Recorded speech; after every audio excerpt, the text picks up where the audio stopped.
क्या भारत बेटा जाके देख तो सही। जी। कुशवाहा, हवलदार परशुराम कुशवाहा, मैं आई कम इन? आपके एरिया के थाने गुलाबगंज से आया हूँ, फिलहाल तफ्तीश पे हूँ। वैसे मैं कल सवेरे भी आ सकता था, लेकिन एसएचओ साहब ने कही कि फौरन जाओ और मैं आ गया। भाभी जी जी भाभी जी, एक गिलास पानी पिलाओ, गला सूख गया घंटी बजाते बजाते। चुन्नू फरिश्ता नाम का एक चोर पकड़ा है हमने, जेई नाम बताया उसने। अब 20 लठ खाने के बाद भी जब उसने अपना नाम नहीं बदला तो थाना प्रभारी ने एफआईआर में जेई नाम दर्ज कर दिया।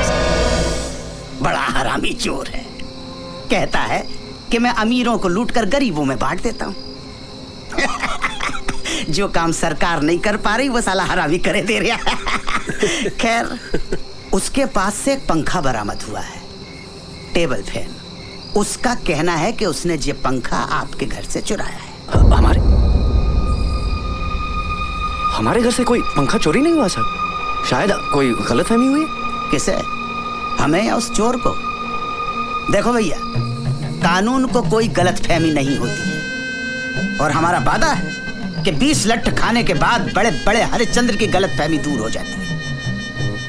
आप पढ़े लिखे हो, समझदार हो, कानून की मदद करना आपका फर्ज है। एक बार फिर से सोच लो, आपका कोई टेबल फैन चोरी हुआ है? 10 साल पुराना, टुच्चा सा, टूटा फूटा, उमा का। धन्यवाद भाभी जी। साहब 100% हमारे घर में कोई टेबल फैन है ही नहीं, हमारे सब सीलिंग के फैन लगे हुए हैं। हाँ, सब सीलिंग है सब। कानून के सामने झूठ बोलना भी बहुत बड़ा अपराध है। मैं शराफत से आपसे आपके घर में ही पूछ रहा हूं, तो आपको मेरी बात समझ में नहीं आ रही है। अभी यही सवाल थाने बुलाकर पूछूंगा तो मेरे पूछने से पहले ही आप कबूल कर लोगे कि आपका एक पंखा नहीं, घर के सारे पंखे चोरी हो गए। साहब 2 बार बोल चुका हूँ, हमारे घर से कोई टेबल फैन चोरी नहीं हुआ है। आप खामखा हमारे पीछे पड़े हुए हैं। चुन्नू फरिश्ता भी पहले यही कह रहा था। 10 मिनट के बाद उसने पंखे के साथ साथ 10 चोरियां और कबूल कर ली। अभी याद आ गया बेटा भारत, तुझा कोठरी के अंदर एक फैन था, वो ना, वो गौरी के मामा जबलपुर की मिलिट्री कैंटीन से लेके आए थे।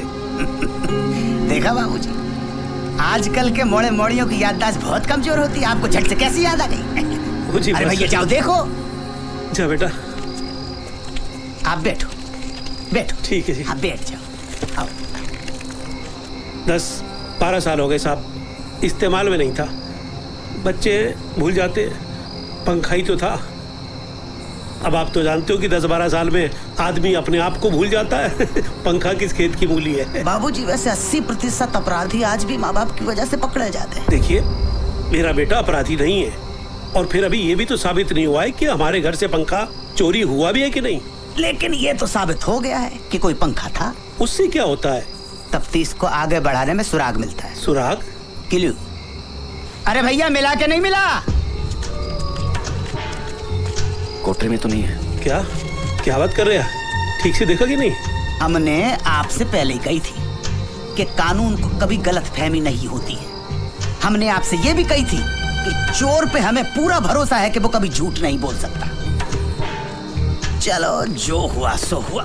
भारत बाबू, कल सवेरे 10 बजे नहा के धो के नाश्ता वास्ता करके थाने आ जाना, वहां से अदालत निकल लेंगे।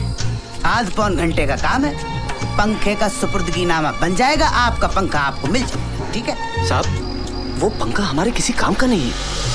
किसी काम का नहीं है तो क्या मैं ले लूं? भारत बाबू, बाबूजी किसान का बेटा हूँ। 44 एकड़ की खेती है, 60,000 नगद रिश्वत देकर पुलिस में हवलदार बना हूँ। किसके लिए बना हूँ? भारत माता की सेवा कर सकूं, जनता की सेवा कर सकूं, और आप मुझे तौल रहे सड़े से टुच्चे से उमा फैन के साथ। गलती हो गई हवलदार साहब, शांत हो जाइए प्लीज। समझदारी से काम लो बाबूजी, कानून का मामला है। सवेरे 10 बजे थाना गुलाबगंज। नमस्ते। थाने पहली बार आए हो? जी। घूमोगे? विजिट? नहीं। चलो फिर चलते हैं, मैं एसएचओ साहब को बोल दूं। साहब, बकरा आ गया है। हाँ, साले को किसी भी आरोप में अंदर करो और अच्छी तरह से कुटाई करो। आम आदमी को मारने की जरूरत नहीं पड़ती साहब, उस पर पैसे का थोड़ा एक्स्ट्रा बोझ डाल दो, खुद ब खुद मर जाएगा। तो आज से खर्चा शुरू।